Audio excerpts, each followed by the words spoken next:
Bonjour et bienvenue sur le site du podcast Histoire en série, créé et animé par Nicolas Charles et Johan Chanoir. Au programme, une analyse des séries d'hier, d'aujourd'hui et de demain par les spécialistes des questions mobilisées par nos shows préférés.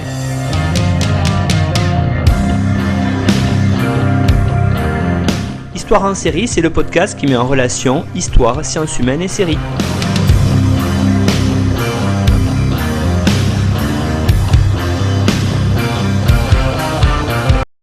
Bonjour à tous, bienvenue dans Histoire en série qui en est à sa 4e saison et on l'attaque avec aujourd'hui Lise Guillamon. Bonjour Lise. Bonjour Nicolas.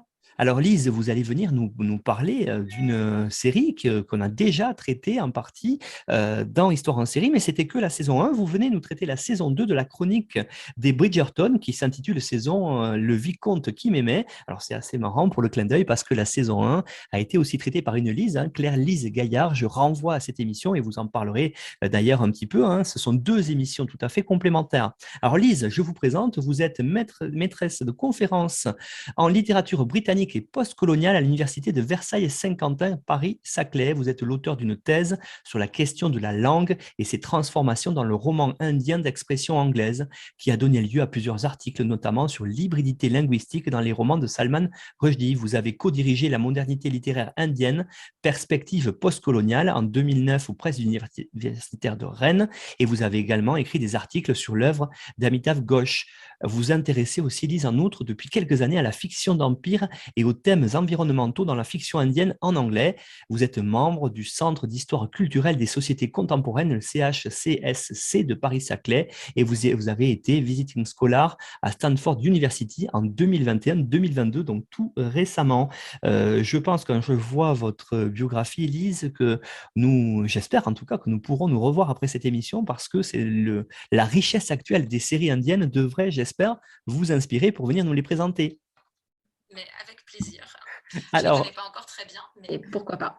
Je vous laisse du temps pour travailler dessus, ne vous inquiétez pas. On va aujourd'hui parler sur une série sur laquelle vous avez travaillé, c'est la chronique des Bridgerton. Alors, sans refaire, bien sûr, toute la présentation de la série, Claire Lise Gaillard l'avait évoqué, j'aimerais quand même que vous nous présentiez cette saison 2 qui, après la saison 1 centrée sur la sœur aînée, se centre du coup sur un nouveau personnage dans la famille, c'est le frère et le grand frère, c'est Anthony. C'est ça, exactement. Le grand frère Anthony, le vicomte en question du titre, qui en fait est investi depuis la mort de son père, donc quelques années avant le début du récit, de toute l'autorité du titre de noblesse et des responsabilités de chef de la famille Bridgerton. Donc, évidemment, comme lors de la première saison de la série, l'histoire débute au début de la saison londonienne. Et Anthony annonce à sa famille qu'il entend trouver une épouse au cours de cette saison et remplir ainsi son devoir, qui est présenté comme étant celui de perpétuer la lignée. Et il souhaite absolument faire un mariage de raison. Donc évidemment, on sait d'emblée qu'il va forcément rencontrer le grand amour. L'héroïne de la saison s'appelle Kate Sharma, elle est jouée par Simone Ashley. Donc Kate Sharma est fraîchement arrivée d'Inde avec sa mère, Lady Mary Sharma, et sa sœur cadette, Miss Edwina Sharma. Le mari de Lady Sharma et donc le père de Kate et Edwina Sharma est décédé. Et c'est donc le personnage de Lady Danbury qu'on a déjà rencontré dans la saison 1, qui est joué par Adjoa Andoh, qui est une amie de Lady Mary, qui va parrainer, ou je suppose qu'on pourrait dire marrainer, leur entrée à la cour. Et donc, très vite, le spectateur comprend que Lady Mary et Miss Kate ont pour objectif principal de marier Edwina, la cadette, au meilleur parti possible. Et ça tombe bien parce que la reine Charlotte nomme Edwina The Diamond of the Season. Donc, dans la saison 1, c'était Daphne Bridgerton, l'héroïne de la première saison, qui était The Diamond. Et cette saison-ci, c'est Edwina. Donc, une sorte de princesse parmi toutes les jeunes débutantes, l'incomparable de la saison. Et cela lui ouvre ainsi la voie à une saison particulièrement triomphale, en lui assurant de nombreux prétendants, dont Anthony Bridgerton, qui s'empresse de lui faire la cour, tout en clamant de manière très indiscrète à son cercle d'amis masculins son intention de faire passer la raison avant l'amour dans sa décision d'épouser Edwina. Et Kate le surprend ainsi en train d'expliquer à tous ses amis qu'il cherche une femme qui essentiellement sera capable de porter à terme et d'élever de manière irréprochable toute une portée de petits héritiers Bridgerton. Et comme Kate est déterminée à ce que sa sœur épouse non seulement un beau parti, mais aussi un homme qu'il aime et pour qui elle éprouvera en retour de l'affection, elle va décider de s'opposer de toutes ses forces au mariage d'Anthony et Edwina. Donc, on a évidemment comme intrigue de départ des personnages principaux qui sont dans une situation d'antagonisme qu'ils vont progressivement apprendre à dépasser pour finalement se rendre compte qu'ils sont en réalité faits l'un pour l'autre. Donc, c'est le schéma narratif classique de enemies to lovers, donc ce qu'on retrouve depuis Pride and Prejudice et le couple Mr. Darcy, Elizabeth Bennet de Jane Austen. Voilà, donc ça c'est l'intrigue centrale qui est un petit peu compliquée par le fait que la famille Sharma ne jouit pas d'un excellent capital social, mais je reviendrai peut-être sur cette question plus tard. Alors, on a une série ici qui est largement inventée pour beaucoup d'aspects et pourtant, il y a quand même un certain fond historique qui est réel et relativement réaliste d'ailleurs. C'est celui de la période de la Régence. Alors peut-être, est-ce que vous pourriez nous rappeler en quelques mots qu'est-ce qu'on entend dans le Royaume-Uni de Grande-Bretagne comme cette période de la Régence? Donc, très brièvement, la Régence, c'est la période qui va de 1811 à 1820, lorsque le fils du roi George III, celui qu'on appelle alors donc le prince de Galles, devient régent pour gouverner à la place de son père qui souffrait, j'imagine qu'on le sait tous, de crise de démence. Et la réputation du prince régent est passée à la postérité parce qu'il était en fait une figure historique assez flamboyante.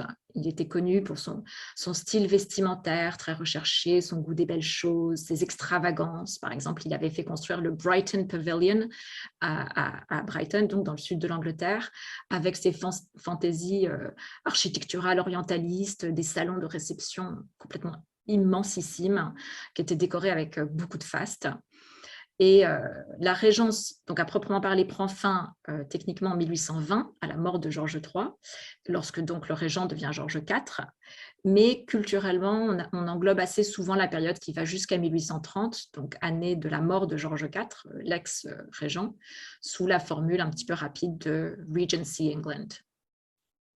Alors, on va maintenant peut-être se livrer ensemble à un petit jeu de fidélité-infidélité à l'histoire, hein, parce que souvent dans des séries qu'on peut qualifier d'historiques justement, ou qui prennent un certain cadre historique, les spectateurs ont tendance à essayer de voir qu'est-ce qui est vrai, qu'est-ce qui est faux. Donc, j'aimerais qu'on regarde ça ensemble. Alors, premièrement, peut-être que pour commencer, voir quel est l'ancrage à la fois géographique et temporel qui a été choisi dans cette série. Oui, je ne vais pas passer trop de temps là-dessus parce que Claire-Lise Gaillard, dans l'épisode qu'elle avait consacré à la saison 1 de Bridgerton, avait déjà bien développé tout ça. Je crois que c'était l'épisode numéro 165, si je ne me trompe pas, mais vous me corrigerez.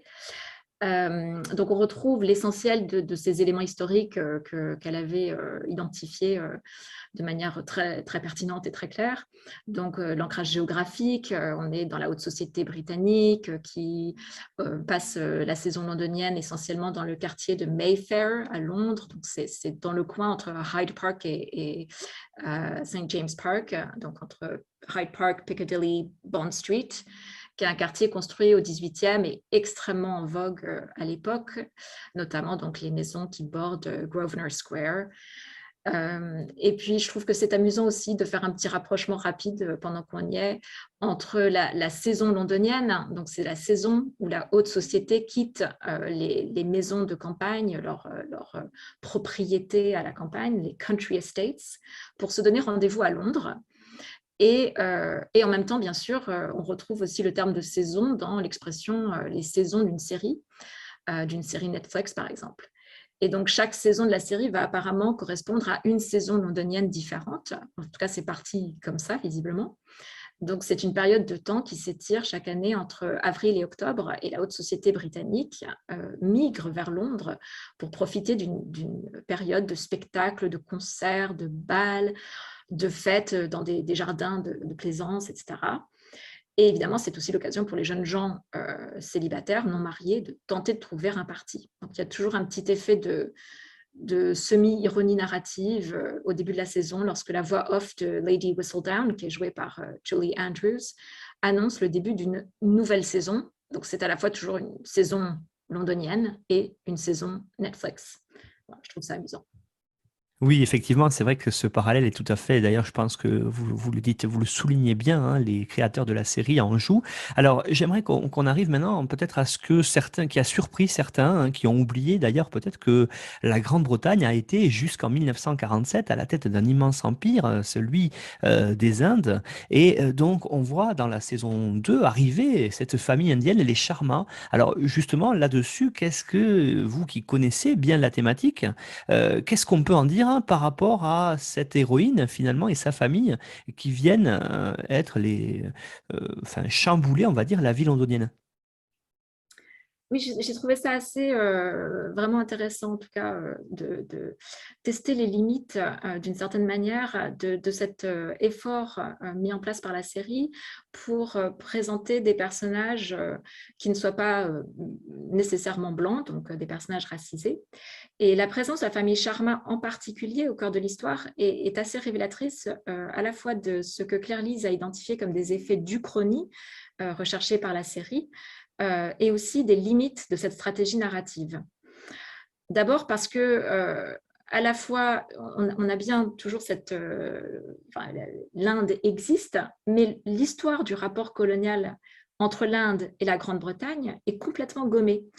Et le résultat de ça, c'est que nos repères historiques, qui généralement, dans un récit historique, nous permettent de constituer un cadre contextuel dans lequel on situe le récit, sont entièrement bouleversés. Donc, je vais d'abord rappeler très, très rapidement, pour ceux qui la connaissent moins bien, que dans cette série, la question de la race est abordée de manière complètement non historique.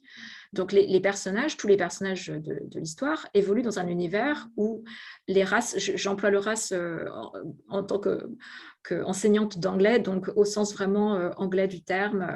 Il s'utilise un petit peu moins fréquemment comme ça en français, mais je le trouve tout de même pratique, donc je vais prendre cette petite liberté, où les races semblent toutes donc sur un pied d'égalité. Et si la société connaît bien une hiérarchie de classes sociales, il semble pour autant que toutes les classes, dans cet univers historique parallèle, soient multiraciales. En même temps, il est aussi suggéré que Mary Sharma, qui vient d'une famille aristocratique britannique, elle est née Lady Mary Sheffield en Grande-Bretagne, a commis une mésalliance en épousant un Mr. Sharma, donc un homme indien. Mais l'histoire laisse entendre, enfin la série laisse entendre que ce n'est pas parce qu'il est indien, mais vraiment parce qu'il n'appartient pas à l'aristocratie britannique, ni à l'aristocratie indienne, qu'il s'agit d'une mésalliance. Donc c'est un Mr. et non pas un Lord Sharma. Sinon, visiblement, tout aurait été, ce serait très bien passé. Bon, il reste que tout cela escamote évidemment complètement la réalité historique, qui est très violente, du rapport colonial entre l'Inde et la Grande-Bretagne. Et brouille donc un petit peu nos repères historiques et je trouve brouille aussi un petit peu le message, le récit. On ne comprend pas très bien en quoi consiste la mésalliance de Lady Mary. Enfin, moi, j'ai un petit peu peiné à tout bien saisir. Cela étant, la série s'appuie probablement pour créer cette histoire parallèle, donc d'une famille indienne qui arrive en Grande-Bretagne, sur la réalité historique de certains voyageurs aristocratiques indiens en Grande-Bretagne au XIXe siècle. Alors, je ne vais pas faire tout un rappel sur l'histoire coloniale de l'Inde, parce que je pense que ce serait un petit peu long et inutile, mais je voulais juste souligner qu'à l'époque de la Regency, l'Inde n'est pas directement sous le contrôle de la couronne britannique. À l'époque, de grosses parties de l'Inde sont plutôt sous le contrôle de la Compagnie britannique des Indes orientales, le East India Company, qui y a des intérêts non seulement commerciaux, mais aussi des responsabilités administratives et militaires. La Compagnie des Indes britanniques était une grande puissance militaire en Inde à l'époque. Mais il reste que, donc même si c'était pas, comment dire, même si le Parlement britannique ou la couronne britannique n'était pas, à cette époque-là, ne dominait pas, ne gouvernait pas en Inde, il y avait eu un contact prolongé et soutenu entre l'Inde et la Grande-Bretagne au début du 19e, qui conduit à ce qu'il y ait eu beaucoup de voyageurs britanniques en Inde, évidemment. Alors, donc, dans la saison 2 de Bridgerton, on a d'ailleurs le personnage qui s'appelle Dorset, Mr. Dorset, qui est un ami de Anthony Bridgerton et qui va courtiser un temps Kate et déclencher la jalousie d'Anthony. Et il se trouve que Dorset a travaillé en Inde et en garde un souvenir ébloui. Visiblement, il veut devenir médecin. Et apprenant que Kate compte rentrer en Inde dès que l'union de sa sœur et d'Anthony aura été célébrée, suggère qu'il pourrait venir lui rendre visite au motif qu'il caresse depuis longtemps le projet d'aller étudier les pratiques médicales indiennes. Donc ça, c'est une petite touche d'ouverture d'esprit très, très 21e siècle, mais qui rappelle aussi un peu les Moghols blancs, selon une expression de William Dalrymple. Donc c'est un livre qui s'intitule White Mughals, qui sera, je pense, dans la bibliographie sur le site. Donc les White Mughals, les Moghols blancs, ces voyageurs ou expatriés britanniques qui épousaient des femmes indiennes et adoptaient un mode de vie indien à la fin du XVIIIe et au début du XIXe en Inde. A contrario, il y eut aussi un certain nombre de voyageurs indiens en Grande-Bretagne, que ce soit des Indiens issus des classes laborieuses, comme des marins, donc par exemple les fameux lascars, qui constituaient les équipages de navires marchands au XVIIIe siècle. Il y avait aussi des cuisiniers, des domestiques, etc. Mais il pouvait y avoir aussi des marchands, des diplomates, pas mal de spécialistes de langues indiennes, soit de persan, soit de sanskrit, qui étaient invités en Grande-Bretagne pour aider à former en fait, les futurs agents de la Compagnie britannique des Indes orientales, ou encore des membres de l'élite aristocratique indienne. Donc, je vous renvoie aux ouvrages de Michael H. Fisher, qui seront également sur le site sur le site web à ce sujet. Et durant la période de la Régence ou le début du 19e, même en général jusque vers les années 1840, donc avant le raidissement de l'idéologie impérialiste de la seconde moitié du 19e, les Indiens issus de l'aristocratie ou de la haute société indienne étaient relativement bien accueillis par leurs confrères britanniques, la haute société britannique, ou du moins pouvaient-ils s'y mouvoir d'une manière relativement fluide. Et la série semble donc s'inspirer dans une certaine mesure de ces quelques cas documentés de riches ou de nobles indiens en Grande-Bretagne pour extrapoler ou broder autour de ces cas et construire les personnages des sœurs Sharma avec leurs manières irréprochables, leur virtuosité au piano et au sitar, leurs compétences linguistiques en langues modernes indiennes et européennes, ou leur très très léger accent qu'on entend dans la série. Et j'aimerais bien renvoyer sur ce point aux 2 très bons épisodes aussi de ce podcast consacrés aux accents dans les séries, proposés par Cécile Violin. Et je vais peut-être citer juste l'un des modèles possibles de modèle historique pour les sœurs Sharma, qui est le personnage de Kitty Kirkpatrick, donc peut-être que je vais le prononcer en français, Kitty Kirkpatrick, dont l'histoire a été documentée aussi par William Dalrymple dans Les Moghols blancs. Kitty Kirkpatrick est née en 1802 en Inde d'un père qui avait un rôle officiel très important au sein de la Compagnie britannique des Indes orientales parce qu'il était le Company Resident d'Hyderabad. Donc, c'est un statut plus ou moins entre ambassadeur de Grande-Bretagne et gouverneur de l'État d'Hyderabad, qui était l'un des plus grands et plus prospères des États princiers, situé donc c'est au centre de l'Inde du Sud. Et la mère de Kitty Kirkpatrick était issue d'une famille noble d'Hyderabad, mais vraiment de très très haut rang. Et Kitty fut envoyée, comme c'était souvent le cas à l'époque, en Grande-Bretagne avec son frère aîné lorsqu'ils avaient respectivement 3 ans et 5 ans.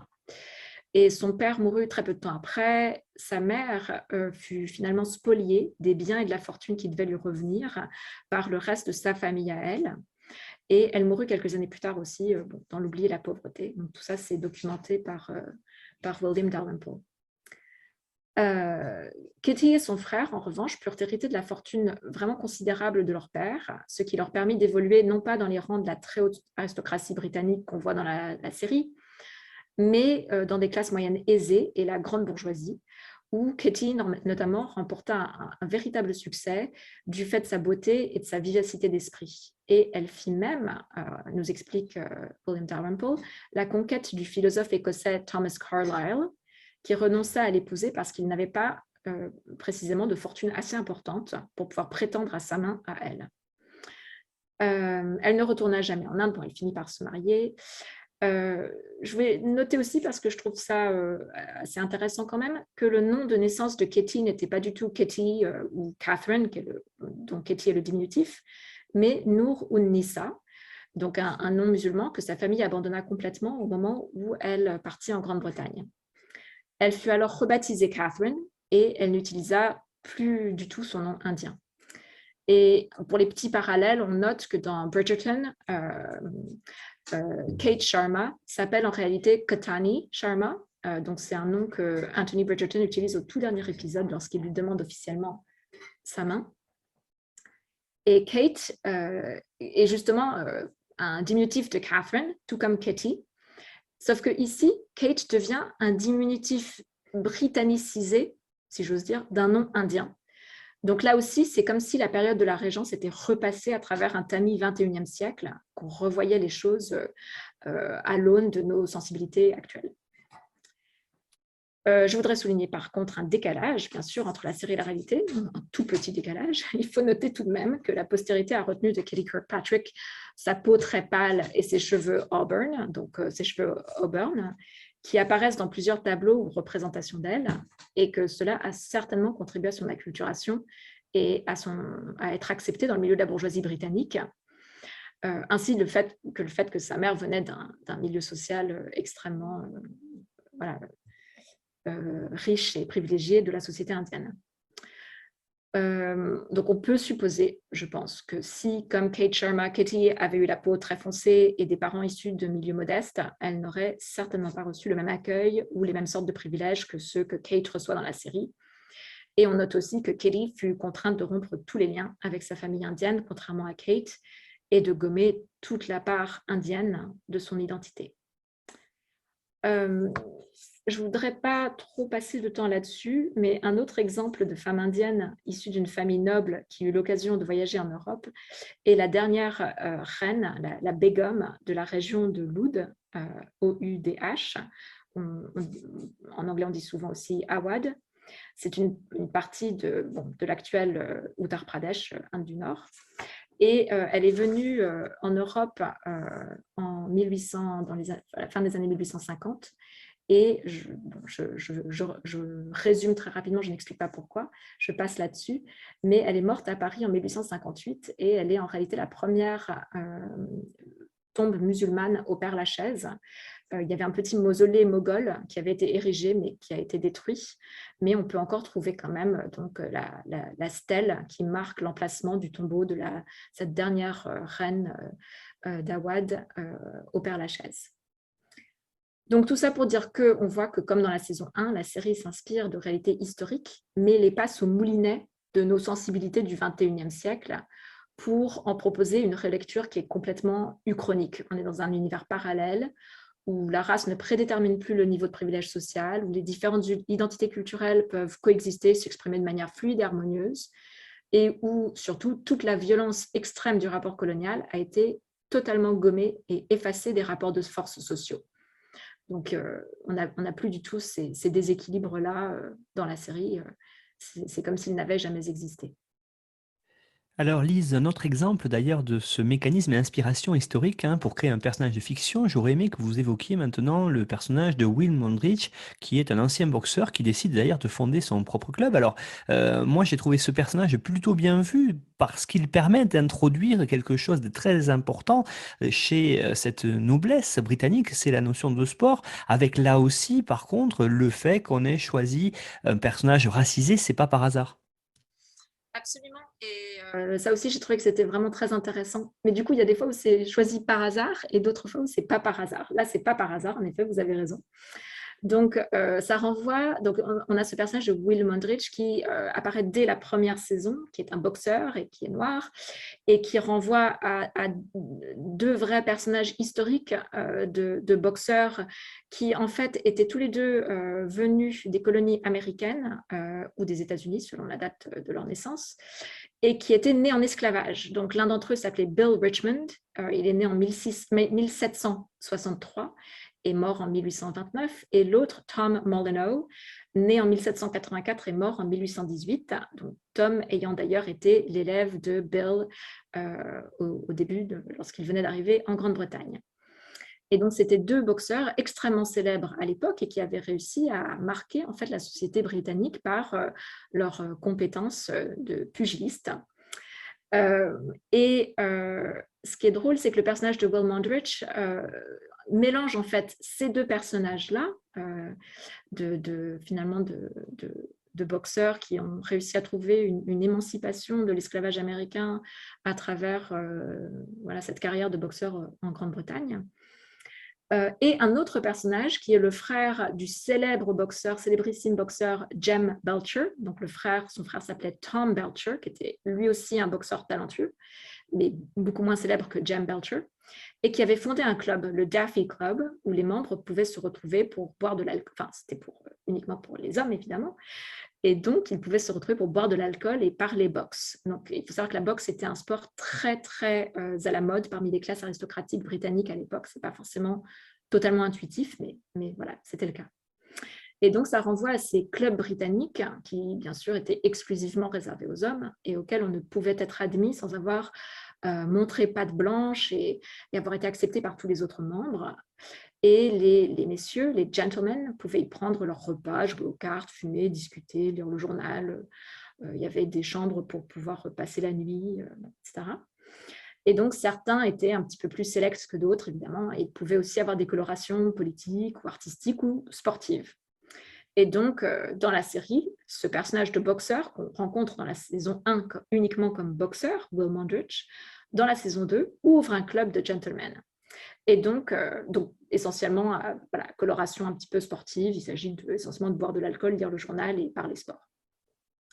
Et donc, on voit que la série, là aussi, mélange trois personnages différents, en l'occurrence, pour broder une fiction autour de personnages historiques réels, et en l'occurrence, donc des personnages historiques réels qui étaient racisés, même à l'époque. Vous venez de l'évoquer à l'instant avec ces personnages de boxeurs qui se retrouvent dans Mondrich. C'est très intéressant parce que ça a fait partie peut-être des critiques sur cette série, la chronique des Bridgerton. C'est la question des personnages racisés en général. C'est-à-dire, en fait, j'aurais aimé qu'on discute ensemble. On l'avait un petit peu évoqué avec Lerlise, mais j'aimerais que vous me donniez votre point de vue. En plus, vous qui êtes spécialiste des personnages racisés à travers l'Inde, d'ailleurs, c'est pour ça que c'est intéressant. Quel est l'effet recherché, en fait, Lise Guillamon, là-dessus? Et justement, quelle est la stratégie narrative que veut mettre en place à travers ça la série? Alors, je pense que c'est vraiment une question majeure, en plus une question très à la mode parce qu'on la retrouve, elle passe à travers beaucoup de séries différentes en ce moment. Je pense que pour le cas de Bridgerton, l'effet recherché est clairement celui de la représentation. Il s'agit vraiment de donner aux spectateurs la possibilité de voir quelque chose qu'ils ou elles n'ont jamais vu auparavant, à savoir des acteurs racisés dans des scènes de bal, des scènes de cour, on leur sert du thé. Le thé est servi par des domestiques et les domestiques peuvent être d'une couleur de peau ou d'une autre. Donc, il y a un effet un peu jouissif de se dire mais après tout, c'est de la fiction. Qu'est-ce qui nous empêche de tout réécrire et de permettre au public de s'identifier avec des personnages qui sont représentés à l'écran, quelle que soit la couleur de leur peau? En fait, comme on est à rebours du réalisme, on est dans une espèce de version fantasmée de la réalité historique de toute façon. Donc, l'idée, c'est autant aller jusqu'au bout du processus de fantasme historique et se permettre cette diversité à l'écran. Alors, même s'il y a des angles morts, des choses peut-être qui ne fonctionnent pas parfaitement bien, je trouve quand même que c'est un des aspects les plus chouettes de la série. Même si, voilà, ils auraient pu aller plus loin, questionner plus finement les choses, mais en même temps, la série aurait probablement eu une tonalité très différente et c'était clairement pas le propos de cette série-ci qui est vraiment du côté voilà, de ce qu'on appelle en anglais escapism, donc l'idée d'échapper aux contraintes du réalisme pur. Cette façon de revisiter le passé historique dans un spectacle qui inclut des acteurs de toutes origines et de toutes races avait déjà été explorée par Hamilton, qui est la comédie musicale à succès de Lin-Manuel Miranda. Mais dans cette comédie musicale, le casting est complètement colorblind, donc aveugle à la race, c'est-à-dire absolument indifférents à la couleur de la peau, au point que finalement, il n'y a aucune cohérence au sein d'une même famille, par exemple. Donc, on peut avoir un père d'origine asiatique, une mère noire et un enfant blanc. Et ce n'est pas du tout ce qui se passe ici, puisque, en l'occurrence, Daphne Bridgerton épouse Simon Hastings, qui, donc, elle est blanche, lui est noir, et leurs enfants sont biracial, donc mélangés. Donc, il y a vraiment une cohérence. On retrouve des choix scénaristiques un petit peu similaires à ce que fait Bridgerton dans toute une série de productions récentes, d'ailleurs. Donc, pareil, des productions de films historiques. Donc, il y a l'adaptation du roman, le dernier roman incomplet, Sanditon, de Jane Austen par la BBC, qui est encore en cours, avec des personnages noirs. Dans le nouveau Persuasion de Netflix aussi, donc l'adaptation là aussi d'un roman de Jane Austen, Persuasion, avec Dakota Johnson, qui est un petit peu... On a beaucoup critiqué cette adaptation qui est effectivement un petit peu catastrophique, mais là aussi, on a des personnages racisés qui jouent des rôles qui traditionnellement sont donnés à des acteurs blancs. Et dans tous ces cas de figure, les scénaristes et les producteurs font le choix de réimaginer l'histoire et la société britannique du passé en gommant la réalité historique des rapports raciaux, pas pour la nier, évidemment, on n'est pas du tout dans une entreprise révisionniste, mais pour rendre visible à l'écran des minorités raciales qui composent aujourd'hui nos sociétés européennes, y compris jusque dans des univers historiques où traditionnellement elles n'avaient pas accès, donc le film historique qu'on appelle le period film en anglais, toutes ces adaptations BBC, etc. Donc, l'Uchronie qui est choisie ici, quel parti pris narratif, a donc pour but de rendre certaines minorités visibles et non seulement de recolorer le passé avec une sensibilité 21e siècle, mais il y a aussi, même, je pense, on pourrait aller jusqu'à dire un parti pris plus militant, de permettre aux spectateurs et aux spectatrices, dans toute leur diversité, de se retrouver dans la société représentée, de pouvoir s'identifier à des personnages qui sont eux aussi divers. Il y a là à la fois une stratégie commerciale qui permet de toucher un plus grand nombre de spectateurs et de spectatrices, mais aussi, je pense, une démarche narrative assez intéressante qui permet de questionner le rapport entre réalité historique et la représentation du passé, donc cette histoire de fantasme du passé qu'on peut finalement s'autoriser à réécrire à l'aune de nos propres sensibilités. Alors, l'exemple qui est le plus criant de tout ça, c'est le personnage de la reine Charlotte, que je trouve là aussi vraiment très intéressant. Il est joué par Golda Roosevelt, une actrice noire. Donc la reine Charlotte, c'est la femme de George III. Et lorsque la folie de George III devint quasi permanente, il fut placé officiellement sous son autorité à elle, mais évidemment, tout le pouvoir politique est revenu au prince régent. Cependant, le régent avait besoin d'une hôtesse pour les fêtes, les célébrations officielles. Par exemple, ils ont fait une fête absolument extravagante pour le public au moment de la défaite de Napoléon en 1814. Et donc, la reine Charlotte gardait ce rôle-là, le rôle de première dame du royaume et un rôle dans la vie publique britannique. Mais ce que je trouve assez amusant dans la série, c'est qu'il n'y a pas de régent. Le régent a complètement été escamoté, un peu comme l'histoire coloniale. Et donc, la reine Charlotte, elle réunit les deux rôles, le rôle qu'elle a réellement joué historiquement et le rôle de la figure emblématique du prince régent, ce fameux prince dont j'ai parlé au début, qui était très flamboyant, très dépensier, amateur de bonne chère, d'art, d'objets raffinés, et qui a vraiment imprimé son style sur le monde de la cour britannique de la Régence. Et donc, dans la série, la reine Charlotte a des robes et des perruques qui sont l'équivalent des tenues extravagantes du prince régent historique. Et elle a les mêmes caprices, les sautes d'humeur, son désir d'être absolument au centre de tout. Et tout ça fait partie de l'image qui a été perpétuée par le prince régent, qui a été perpétuée comme étant celle du prince régent dans la culture populaire britannique. Donc, ce que j'aime bien dans ce choix délibéré de la part des scénaristes, des showrunners de la série, c'est que la fiction permet du coup de substituer une femme racisée à un homme blanc en tant que figure de proue du zeitgeist de l'époque ou symbole de la haute société britannique. Et bon, je trouve que ça peut être un geste finalement assez fort. Après, comme elle est un petit peu ridicule, bon, même assez ridicule, comme d'ailleurs le prince régent dans beaucoup de romans classiques, de fait, ça perd peut-être un petit peu de la puissance subversive que ça aurait pu avoir au final. Mais je trouve qu'en tout cas, c'est assez intéressant de ces choix narratifs qui sans cesse réimaginent l'histoire via nos modes de pensée du XXIe siècle. Oui, effectivement, vous évoquez, on va en parler tout de suite, hein, de l'affiliation culturelle. C'est très intéressant parce qu'on enregistre ensemble, Lise, en septembre 2022 et en ce moment sur Prime Video, on a Les Anneaux du Pouvoir ou l'œuvre de Tolkien, donc qui est bien sûr postérieure à ce qu'on va évoquer, mais l'œuvre de Tolkien, qui est par essence assez multiculturelle, justement, il a choqué par sa mise en série sur Prime avec par exemple un elfe noir.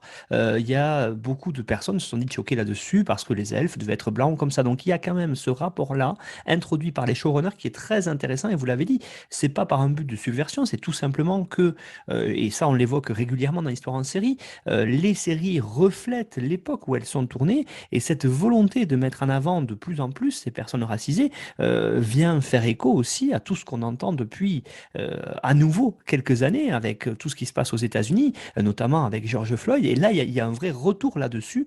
Et ça, c'est très intéressant. Alors justement, ce qui est, moi, je trouve aussi bien, c'est, je le disais, hein, à la fois ce côté multiculturel que l'on voit, mais aussi le côté assez traditionnel qui est mis en avant, notamment par rapport à la filiation culturelle de la série sur les romans sentimentaux. Ça, on le retrouve clairement. Il y a vraiment une ambiance très british. Oui, alors après, c'est traditionnel aussi dans le sens voilà, où on se retrouve avec un récit assez classique voilà, de récit sentimental qui se finit bien. C'est sûr que ce ne sont pas des romans subversifs du tout. Enfin, ce n'est pas une série subversive et ce ne sont pas non plus, elle n'est pas basée sur des romans subversifs. Donc, j'en viens justement à cette filiation culturelle, à ces romans sentimentaux qui sont en fait le point de départ de la série. Ce que moi je trouve vraiment assez intéressant, voilà, qui fait plus partie d'ailleurs de mon domaine de recherche, mon domaine de spécialisation qui est la littérature, c'est que cette uchronie délibérée de la part des showrunners pointe surtout le fait que le contexte référentiel de Bridgerton, de la chronique des Bridgerton, n'est pas justement la réalité historique de l'époque, qui vraiment n'est qu'un prétexte et qui est complètement détourné par la série, mais en fait un genre littéraire.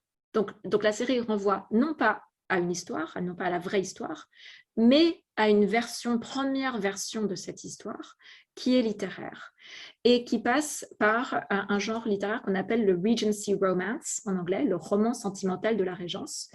Et j'appuie beaucoup de ce que je vais dire là à présent sur un article de Myriam Boussaba-Bravard qui s'intitule « Le roman sentimental historique Regency, entre continuités et ruptures 2000-2020 » qu'elle a publié récemment et toutes les informations seront sur le site web du podcast. Donc en fait, ce qui se passe, c'est qu'on s'éloigne de la représentation de l'histoire pour n'en utiliser qu'une certaine version très codifiée qui devient prétexte à certains nœuds de l'intrigue. Alors, je vais d'abord rappeler que cette série est basée sur une série de romans écrits par l'autrice américaine à succès Julia Quinn. Elle écrit de la fiction commerciale qui relève donc de cette catégorie de librairie qu'on appelle Regency Romance, donc le roman sentimental Regency, qui est une sous-catégorie de la catégorie Historical Romance, le roman sentimental historique, qui est une catégorie qui vend énormément de livres, qui est commercialement extrêmement structurée. C'est une très, très grosse industrie dans le monde de l'édition. C'est aussi un genre extrêmement codifié, qui repose sur l'utilisation récurrente de certaines conventions fictionnelles précises. Au centre de l'intrigue, alors on trouve systématiquement évidemment une histoire d'amour, généralement hétérosexuel, mais le genre tend à devenir de moins en moins hétéronormatif. Cette histoire d'amour trouvera un dénouement heureux à l'issue d'une série d'obstacles que les personnages principaux vont avoir à surmonter. Ces romans reposent donc sur des séries de formules, d'arcs narratifs préconstruits avec ce qu'on appelle en anglais « the tropes », donc les conventions fictionnelles que les lecteurs retrouvent de roman en roman. Alors, il y a un contrat de lecture. Le contrat de lecture implicite du genre assure au lecteur la satisfaction d'un dénouement heureux, donc le happy end, le happy ever after. Et le plaisir de lecture consiste donc non pas à se demander comment l'histoire se finit, parce que ça on sait déjà, mais plutôt à suivre le cheminement des personnages principaux vers ce dénouement.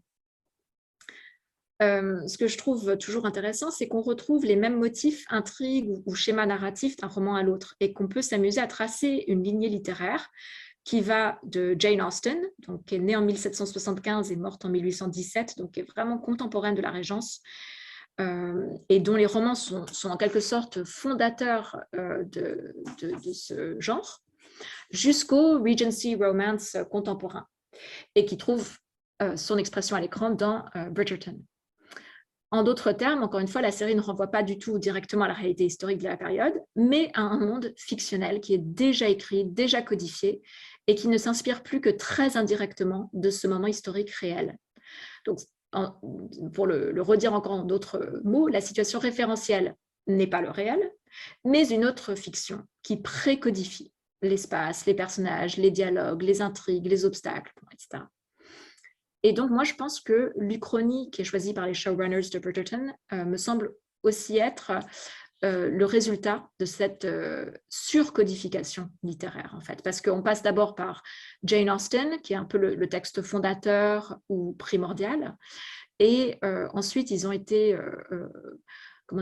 ils ont inspiré, donc les romans de Jane Austen ont inspiré une autrice britannique du milieu du XXe qui s'appelle Georgette Heyer, qui est née en 1902 et morte en 1974, donc elle a vraiment vécu tout au XXe. Et elle a vraiment été la pionnière du genre des Regency romances. Elle en a écrit toute une série entre 1935 et 1970, vraiment initialement pour faire bouillir la marmite, parce que son mari avait rencontré des difficultés professionnelles. Et il se trouve que ces romans ont rencontré un succès commercial immédiat et elle a donc continué à les écrire toute sa vie, même si elle prétendait mépriser en réalité le côté un petit peu mécanique de ces romans. Elle a aussi écrit pas mal de romans avec des intrigues policières à la Agatha Christie, dont elle est contemporaine finalement. Alors, la composante érotique qu'on perçoit bien sûr dans la série Bridgerton et qui est également présente dans les romans de Julia Quinn n'existe pas du tout dans les romans de Heyer, qui font une part beaucoup plus belle à la complexité de l'intrigue, qui est souvent très alambiquée, rocambolesque, et surtout au contexte historique, qui est décrit avec beaucoup de détails. Il y a une très grande précision historique. Et Heyer faisait des recherches très minutieuses sur les vêtements, les véhicules, les types de chevaux, les biens de consommation, les modes de vie, les repas, les domestiques, enfin tous les petits détails de la vie quotidienne à l'époque de la Regency. Et elle est notamment célèbre pour avoir compilé des lexiques de l'argot de l'époque.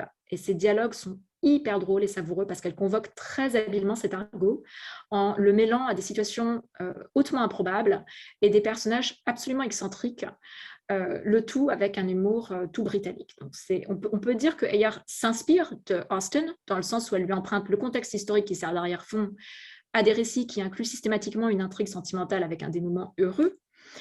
Mais contrairement à Austen, il s'agit vraiment d'une fiction de divertissement. Mais c'est une fiction de divertissement avec de romans admirablement bien construits et souvent vraiment assez désopilants. Voilà, bon, je raccourcis un petit peu mon propos pour ne pas trop m'étaler, mais après Heyer vient Barbara Cartland, qui est un petit peu plus jeune que Heyer, qui est un petit peu aussi plagié Heyer, qui a été incroyablement prolifique et qui a quand même beaucoup contribué à codifier le genre du Regency romance avec la scène de rencontre, les types de personnages, l'opposition soit parentale, soit sociale à l'union des deux personnages, les scènes de bal, les déclarations claires de lune, enfin, bref. Je vous laisse continuer la liste. Et c'est un genre qui continue à qui a continué à se développer, qui pose des questions diverses et notamment de vraies questions de société aussi, et puis qui a beaucoup évolué avec le type de lectrice et de lecteur, qui a beaucoup changé. On n'en reste pas du tout à l'œuvre caricaturale de Barbara Cartland. Et notamment, ce que je trouve assez intéressant dans ce genre de fiction et dans les adaptations auxquelles elle donne lieu, c'est la nature hypertextuelle très assumée de ces romans.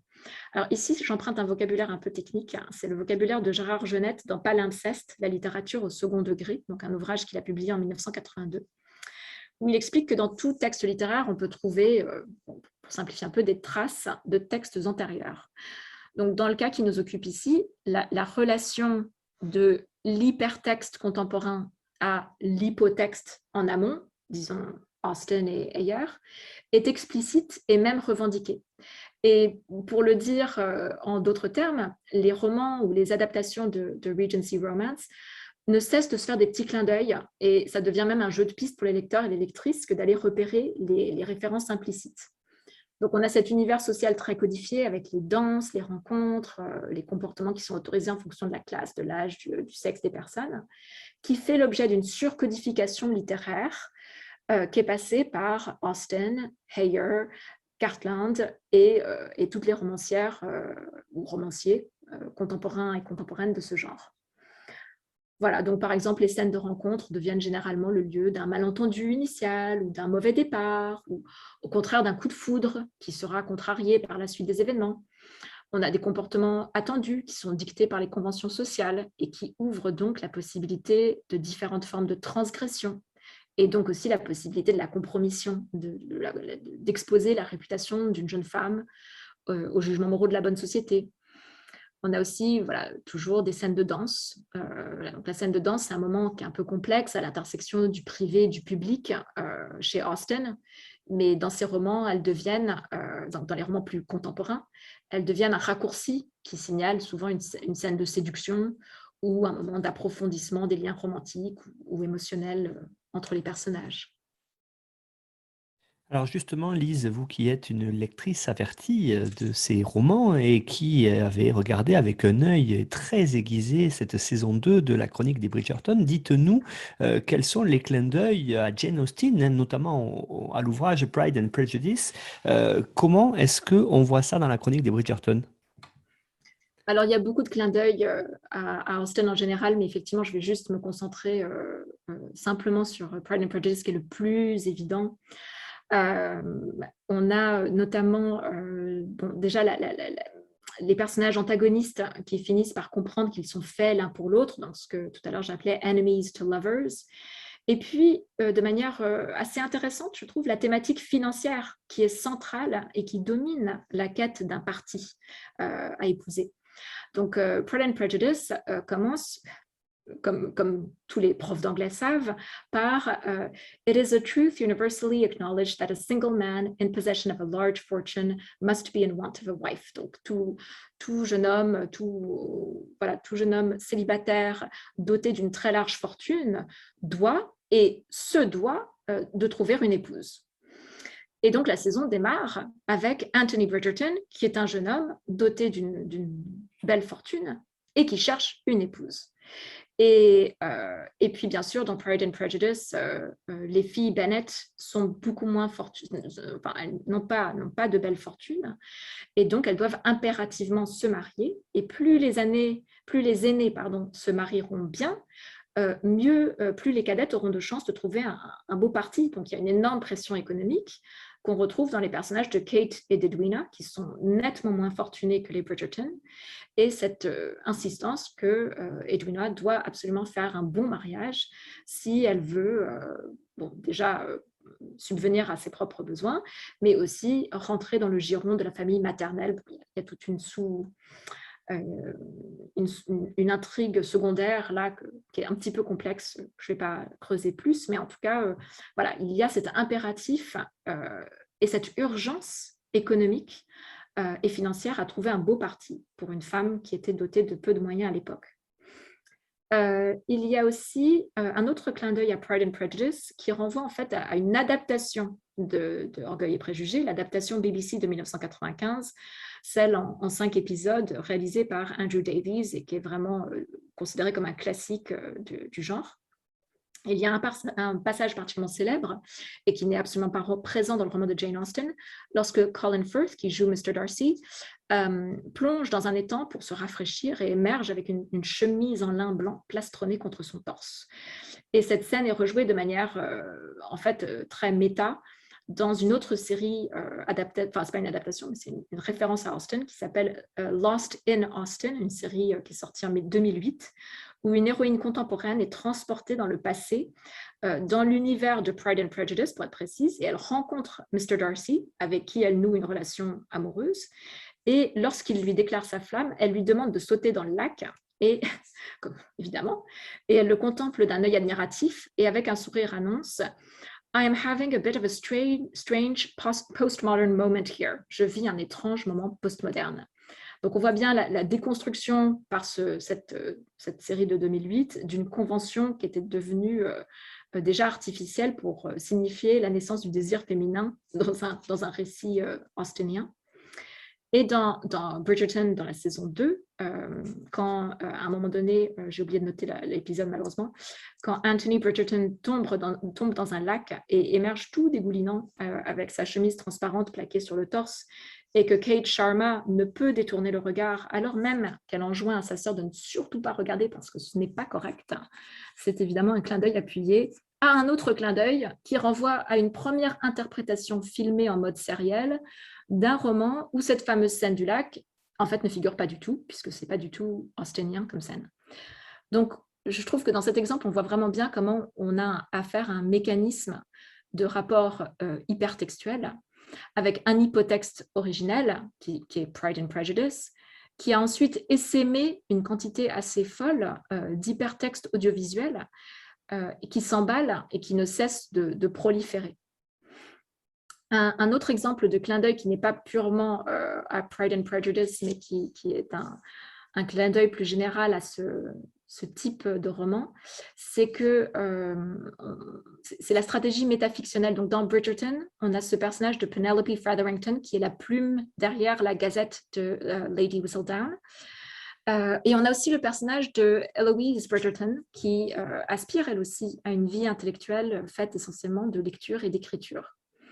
Donc, on a des références à des personnages qui sont des écrivaines ou qui sont des lectrices, et donc à l'intérieur même de l'œuvre fictionnelle, des personnages qui s'intéressent à la fiction. Donc, c'est ce que j'appelle une stratégie métafictionnelle.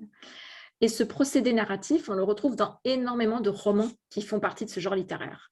Donc, la première est probablement Catherine Morland dans le Northanger Abbey de Austen, qui est une avide lectrice de romans gothiques et qui se laisse emporter un petit peu trop par son imagination, en passant par un des romans de Georgette Heyer qui s'intitule Sylvester, qui est centré sur une jeune autrice d'un roman gothique, là aussi, qui fait scandale auprès de la haute société britannique, ce qui va ensuite l'entraîner dans toutes sortes de péripéties plus rocambolesques les unes que les autres. Ou encore dans des films comme le film Becoming Jane, qui est sorti, je crois, en 2000, j'ai oublié la date exacte, en 2007, qui est sorti en 2007 avec Anne Hathaway et James McAvoy, et qui met en scène une jeune Jane Austen. Donc là aussi, on voit qu'on a des personnages de lecteurs ou de lectrices, d'écrivains et d'écrivaines qui foisonnent dans ces différentes productions littéraires ou audiovisuelles. Et donc, on a un genre, le Regency Romance, au sens le plus large du terme, disons, qui se caractérise par un très fort recours à la métafictionnalité, comme pour finalement mieux exposer et même revendiquer sa propre nature fictionnelle précodifiée. Je trouve qu'on se rapproche finalement presque des procédés de world building, de construction de monde qu'on trouve dans le genre du fantasy. Et que, donc, si le rapport à la réalité historique est ténu dans ces romans et dans ces adaptations, c'est parce que ici, c'est l'univers imaginaire et sa cohérence narrative qui priment sur la fidélité à l'histoire. Voilà, peut-être que pour conclure, je peux dire très rapidement encore... Donc, Bridgerton s'inscrit dans une filiation romanesque, mais aussi dans une filiation de ce qu'on appelle le period drama en anglais, donc toutes ces séries BBC qui sont adaptées des romans d'Austen, de Thackeray ou de Dickens, mais c'est pour mieux rompre en fait avec certains de ces codes narratifs et profondément rénover un genre, notamment les mini-séries, adaptations classiques où tout est hyper conventionnel, guindé, compassé, rien ne dépasse. Au contraire, Bridgerton propose quand même un côté remis au goût du jour, plus brillant, plus pop. On retrouve voilà, les effets de production des nouvelles séries Netflix. Et c'est un petit peu presque comme si les adaptations BBC avaient pris des amphétamines et donc, voilà, c'était refait une jeunesse. Et puis, on a ce jeu entre les mentalités du 21e siècle et celles du début du 19e. Dont finalement on trouve une illustration notamment dans la musique de la série. Je crois que Claire-Lise en avait un peu parlé. Donc on a des hits contemporains de la musique pop qui sont revisités par un orchestre à cordes. Et finalement, c'est assez emblématique de ce que la série essaye de faire. Mais encore une fois, voilà, pour conclure, c'est une série qui cherche à disons jusqu'à un certain point en tout cas, à repenser la représentation de l'histoire.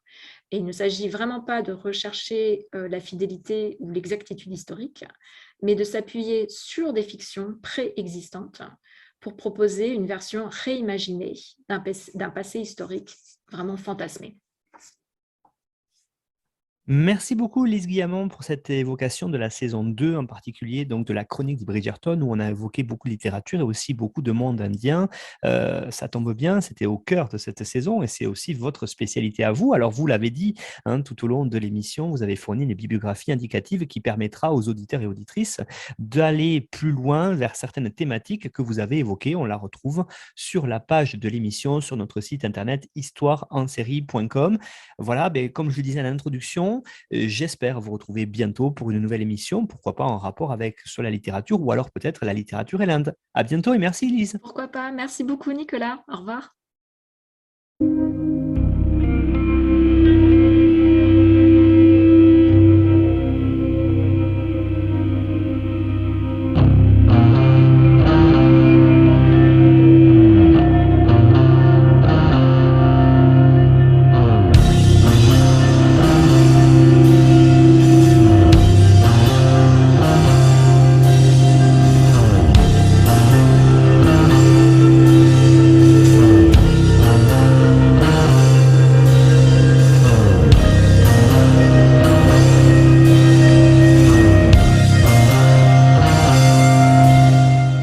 Retrouvez-nous sur Twitter @Histoire en série pour connaître le programme à venir ainsi que des conseils bibliographiques.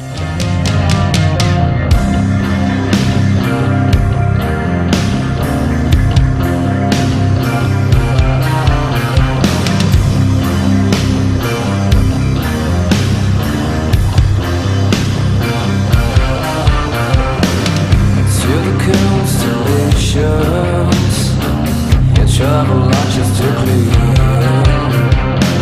Such a beautiful planet populated by a stranger.